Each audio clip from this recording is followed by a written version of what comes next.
नमस्कार। आज हम सुनाने जा रहे हैं आपको 7 बेहद रोचक व शिक्षाप्रद पौराणिक कथाएं। पहली कथा, जन्मेजय का सर्पमेघ यज्ञ। एक बार राजा परीक्षित किसी तपस्वी ऋषि का अपमान कर देते हैं। ऋषिवर क्रोधित हो उन्हें सर्प दंश से मृत्यु का श्राप दे देते हैं। बहुत सावधानियां रखने के बावजूद ऋषि वाणी अनुसार एक दिन फूलों की टोकरी में कीड़े के रूप में छुपे तक्षक नाग के काटने से परीक्षित की मृत्यु हो जाती है।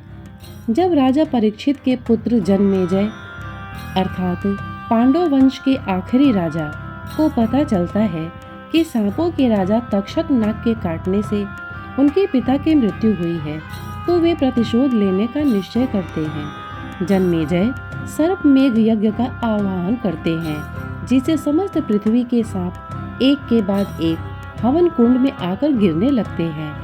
सर्प जाति का अस्तित्व खतरे में पड़ता देख तक्षक नाग सूर्य देव के रथ में जा लिपटता है। अब अगर तक्षक नाग हवन कुंड में जाता तो उसके साथ सूर्य देव को भी हवन कुंड में जाना पड़ता और इस दुर्घटना से सृष्टि की गति थम जाती। पिता की मृत्यु का बदला लेने की चाह में जन्मेजय समस्त सर्प जाति का विनाश करने पर तुला था, इसलिए देवगढ़ उन्हें यज्ञ रोकने की सलाह देते हैं, पर वह नहीं मानते। अंत में अस्तिका मुनि के हस्तक्षेप से जन्मेजय अपना महाविनाशक यज्ञ रोक देते हैं। इस कहानी का सार यही है कि बुरे कर्म का बुरा फल मिलना अटल है, नियति को कोई टाल नहीं सकता। दूसरी पौराणिक कथा, धृतराष्ट्र का पुत्र मोह। हस्तिनापुर नरेश धृतराष्ट्र जन्म से अंधे थे। इस कारण वह ज्येष्ठ पुत्र होते हुए भी राजा बनने योग्य नहीं थे, परंतु राजा पांडु एक गंभीर बीमारी का शिकार हो जाने की वजह से वन प्रस्थान कर गए थे और एक राज्य का सिंहासन रिक्त नहीं रखा जा सकता था। इसलिए धृतराष्ट्र को पांडु का प्रतिनिधि राजा बनाया गया था। एक बार राजसुख का स्वाद चख लेने वाले धृतराष्ट्र चाहते थे कि उनके बाद हस्तिनापुर का राजा उनका पुत्र दुर्योधन बने। इसी लालसा में उन्होंने न्याय और अन्याय में तर्क करना छोड़ दिया और अपने पुत्र की हर एक ज्यादती को वो अनदेखा करके पांडु पुत्रों से पग पग पर अन्याय करते गए। दुर्योधन ने भी पांडवों के लिए अपने हृदय में घृणा ही पाल रखी थी। भीम को जहर देकर नदी में डुबोना, लाक्षागृह में आग लगाकर पांडु पुत्रों और कुंती को जिंदा जला देने का षड्यंत्र, द्रौपदी चीरहरण, युद्ध क्रीड़ा में कपट करके पांडवों को वनवास भेजना और ना जाने ऐसे कई षड्यंत्र उसने पांडवों का अनिष्ट करने की चेष्टा की थी।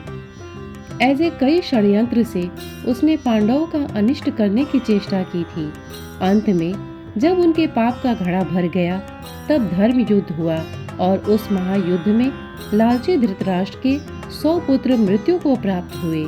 अपनी लालसा की वेदी पर अपने समस्त पुत्रों की बलि चढ़ा देने वाले धृतराष्ट्र ने युद्ध के समाप्ति के बाद भी भीमसेन को अपनी भुजाओं में जकड़कर मार डालने का प्रयास किया था, लेकिन अंत में शर्मिंदा हो हार स्वीकार कर धृतराष्ट्र पत्नी सहित वन चले जाते हैं।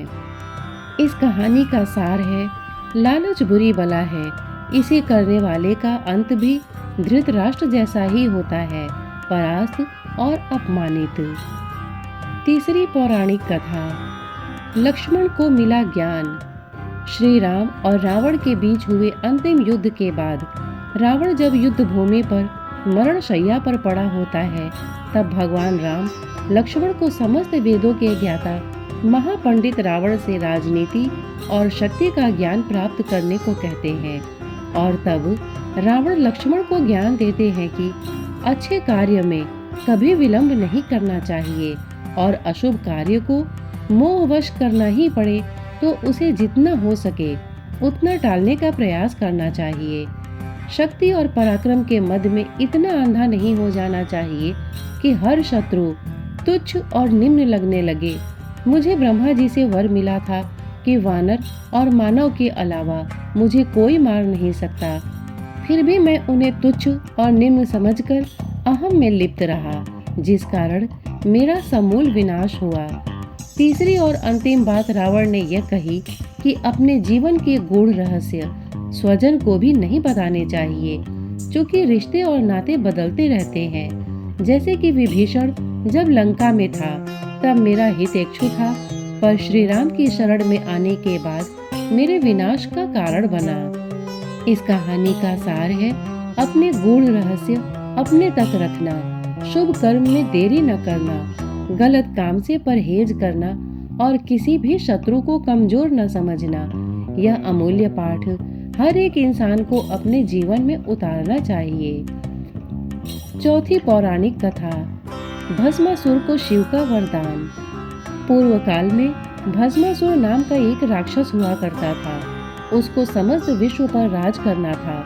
अपने इसी प्रयोजन को सिद्ध करने हेतु वह शिव की कठोर तपस्या करता है। अंत में भोलेनाथ उसकी बरसों की गहन तपस्या से प्रसन्न होकर उसके सामने प्रकट होते हैं। शिव उसे वरदान मांगने के लिए कहते हैं। तब भस्मासुर अमरत्व का वरदान मांगता है। अमर होने का वरदान सृष्टि विरुद्ध विधान होने के कारण शंकर भगवान उसकी ये मांग नकार देते हैं। तब भस्मासुर अपनी मांग बदलकर ये वरदान मांगता है कि वह जिसके भी सिर पर हाथ रखे वह भस्म हो जाए। शिवजी उसे ये वरदान दे देते हैं। तब भस्मासुर शिवजी को ही भस्म करने उनके पीछे दौड़ पड़ता है। जैसे तैसे अपनी जान बचाकर शंकर भगवान विष्णु की शरण में जाते हैं और उन्हें पूरी बात बताते हैं।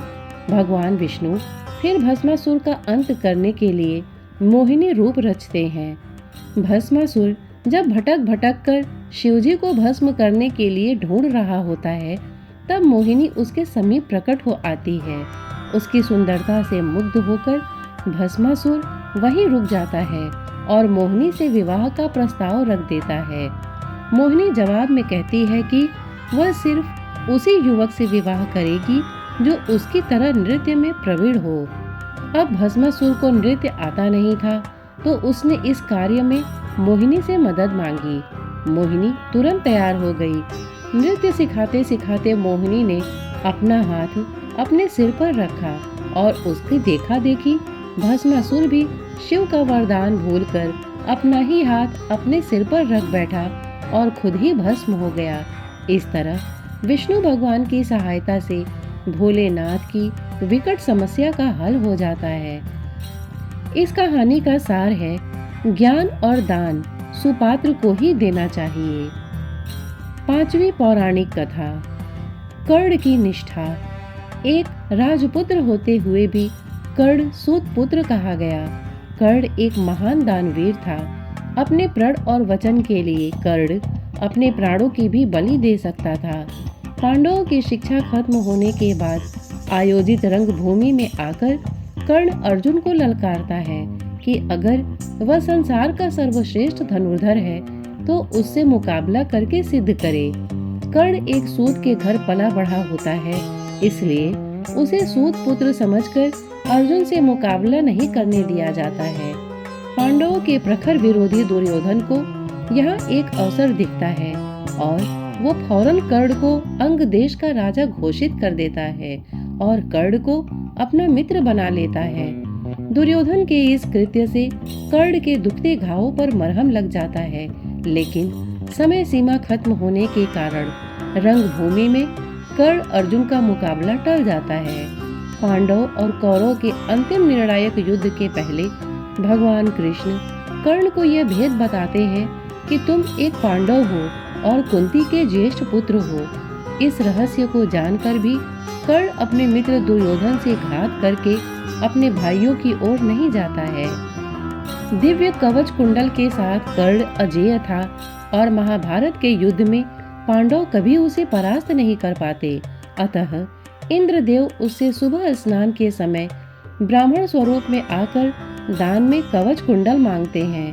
पिता सूर्य देव द्वारा दिखाए गए स्वप्न से कर्ण को ये बात पहले ही ज्ञात हो जाती है कि इंद्रदेव उससे रूप बदलकर कवच कुंडल मांगने आएंगे, पर फिर भी दानवीर कर्ण ब्राह्मण रूपी इंद्रदेव को खाली हाथ नहीं लौटाता और उनकी मांग पूरी करता है। इंद्रदेव कवच कुंडल के बदले में कर्ण को एक शक्ति अस्त्र प्रदान करते हैं, जिसका इस्तेमाल सिर्फ एक बार किया जा सकता था और उसका कोई काट नहीं था। युद्ध के दौरान भीम का पुत्र घटोत्कच कौरव सेना को तिनकों की तरह उड़ाए जा रहा था। उसने दुर्योधन को भी लहूलुहान कर दिया। तब दुर्योधन सहायता मांगने कर्ण के पास आया। कर्ण शक्ति अस्त्र सिर्फ अर्जुन पर इस्तेमाल करना चाहता था, पर मित्रता से विवश होकर उसने वो अस्त्र भीम पुत्र घटोत्कच पर चला दिया और उसका अंत कर दिया। इस तरह अर्जुन सुरक्षित हो गया। अपने साथ दो दो शापों का बोझ लेकर चल रहे कर्ण को ये बात पता थी कि जहाँ धर्म है वहीं कृष्ण होते हैं और जहाँ कृष्ण है वहीं विजय भी होती है। फिर भी उसने न दुर्योधन के एहसान भूलकर उससे घात किया और न ही अपनी दानवीरता से कभी पीछे हटा। इस कहानी का सार है कि हो सके तो किसी के ऋणी मत बनो, और एक बार अगर किसी के ऋणी बन ही जाओ तो ऋण चुकाने में आनाकानी मत करो। अगर कोई कुछ मांगने आए तो उसे निराश नहीं करना चाहिए। जितना संभव हो उसकी मदद करनी चाहिए। छठवीं पौराणिक कथा, शिव के गढ़ नंदी की कहानी। पौराणिक दंत कथा के अनुसार एक बार शिवजी के निवास स्थान पर कुछ दुष्ट व्यक्ति प्रवेश कर जाते हैं। इस बात का बोध होते ही शिवजी नंदी को कुछ निर्देश देने के लिए बुलाते हैं, लेकिन अति उत्साही नंदी शिवजी को अनसुना करके उन दुष्टों के पीछे भाग पड़ता है। नंदी के इस अबोध आचरण से क्रोधित होकर भगवान शिव नंदी को आज्ञा देते हैं, आज से तुम्हारा स्थान मेरे निवास स्थान के बाहर ही रहेगा। इसी कारण आज के समय में भी भगवान शिव के प्रिय नंदी का स्थान मंदिर के बाहर ही स्थापित किया जाता है। इस कहानी का सार है, बिना सोचे समझे किसी कार्य में अमल करने पर अपार विपदा आ सकती है। जब कोई ज्ञानी व्यक्ति कुछ बोल रहा हो तब उनकी बात काटनी नहीं चाहिए और उन्हें अनसुना नहीं करना चाहिए। सातवीं पौराणिक कथा, भीमसेन का अभिमान। पांडुपुत्र भीम को अपने बलशाली होने पर अत्यंत गर्व हो जाता है। वनवास काल के दौरान एक दिन वो वन की तरफ विचरते हुए दूर निकल जाते हैं। रास्ते में उन्हें एक वृद्ध वानर मिलता है। वानर की पूंछ भीमसेन के रास्ते में बिछी होती है। तभी भीम उसे अपनी पूंछ दूर हटा लेने को कहते हैं, परंतु वृद्ध वानर कहता है, अब इस आयु में मुझसे बार बार हिला डुला नहीं जाता। तुम तो काफी हट्टे कट्टे हो। एक काम करो कि तुम ही मेरी पूंछ को हटाकर आगे बढ़ जाओ। भीम उस वृद्ध वानर की पूंछ उठाकर हटाने के लिए भरसक प्रयास करते हैं, परंतु वो पूंछ को 1 इंच भी हिला नहीं पाते। अंत में भीमसेन उन्हें हाथ जोड़कर प्रणाम करते हैं और उन्हें अपना परिचय देने का विनम्र आग्रह करते हैं। फिर वृद्ध वानर के रूप धरे हुए पवन पुत्र हनुमान अपने असली स्वरूप में आ जाते हैं और भीम को अपना अहंकार छोड़ने की सीख देते हैं। इस कहानी का सार है, बल बुद्धि और कौशल पर कभी घमंड नहीं करना चाहिए। श्रोतागण, प्रस्तुत जानकारी आपको कैसी लगी हमें कमेंट करके अवश्य बताइएगा। साथ ही इतने धैर्य से इसे सुनने के लिए आपने अपना बहुमूल्य समय दिया, इसके लिए आपका बहुत बहुत धन्यवाद। नमस्कार।